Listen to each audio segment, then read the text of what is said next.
Why do they need those armored vehicles? I mean, think this through. If you have a .50 caliber rifle, they're calling you a terrorist. All the gun control organizations, you have a .50 caliber rifle, that's got to be taken away from you. And they've got this fellow, this guy over here in the black ninja outfit, and he has one. What's he going to do with that? Most of these towns are so small that the .50 caliber rifle will shoot across the town. Well, they have another plan in mind. Well, they have another scenario in mind. And this is the only response to that scenario. Because once this organization takes place, we don't need them anymore. The rationalization for their program evaporates. Not only that, once this is organized properly, what happens to all those police agencies? All those little SWAT teams in Nowhere City? Or militia. They'd be, there you go. See, I didn't even have to open up this book. I didn't even have to show you anything more about this. You learn that yourself.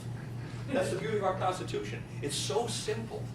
They all become parts of the militia. Now, maybe they're uniform. You know, give them a little panache. They can wear a different uniform.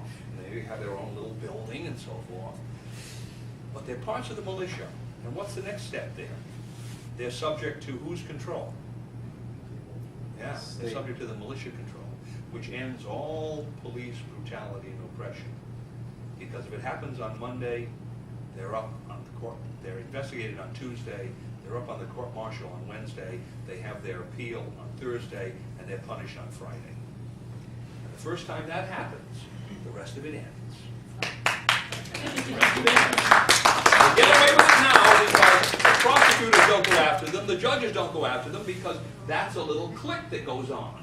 The prosecutors want these people to do certain things for them. I won't suggest what those things might be. And the judges are perfectly willing to go along with it.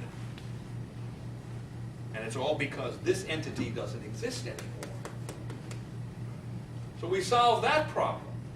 And then if the crisis does come, let's assume you're in the sequence of organizing this, and you haven't gotten to the stage yet where the statute is actually enacted. But you might have in a large state 10, 15, 20,000 people organized. And for each one of those individuals, you might have another 5, because, for instance, in my family, let's assume that I was the member of the Citizens Homeland Security Association. My wife wouldn't have to come. My 3 teenage boys wouldn't have to come. My adult boy wouldn't have to come. I've already told them all this 1,000 times. I don't have to hear this again. We have 6 other people. So you multiply the number of people in this group, in these groups, by whatever, and you come up with a huge number, so that if the catastrophic event occurs before this has happened, you nevertheless have already organized some response to it. Notice how this is different from doing most lobbying activity. Some little group gets together, gets its email list out, some bill that they want to pass or they want to oppose. It gets this little bill out. Boom, the bill is passed or the bill is opposed or what have you.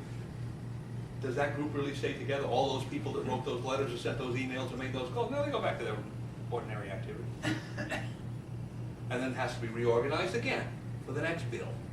And again, and again, and again. And there is never any permanent structure here performing functions with, one of the important words, performing functions with legal authority.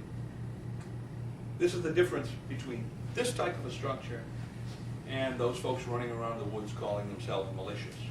They have no legal authority. They may not be illegal. A lot of what they do is perfectly legal. They're associating in a private group, and they might be going to a gun range or training themselves this way or that way. But they have no legal authority. The constitutional militia has legal authority. In fact, it's the only institution that the Constitution says is given the responsibility to execute the laws. That's a fascinating point, isn't it?